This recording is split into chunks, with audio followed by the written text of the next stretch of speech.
Hello guys, Andrew here. Welcome back to Drew Tutorial. And in this video, I'm going to show you how to rotate text in Affinity. To rotate your text is super easy. All you have to do once you have your text on your page in Affinity, click in the text.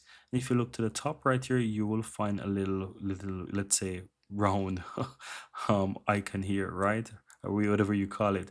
You just need to hover over it and just simple left click and turn, and you can see that the text is rotating. So however you want it, to the right or to the left, it's going to rotate. Keep in mind that depending on the size of your sheet, you want to ensure that your text is, fit in your design. So if it's not, then you want to go ahead and just ensure that you click to one of the side and just kind of click and hold and just drag it so that you resize it. And then you can put it wherever you want.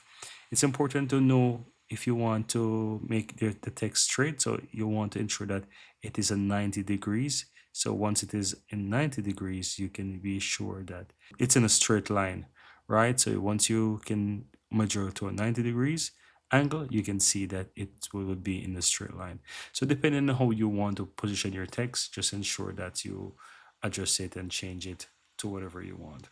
But that's it. That's how you can easily go ahead and rotate your text in Affinity. Very easy and very simple, guys.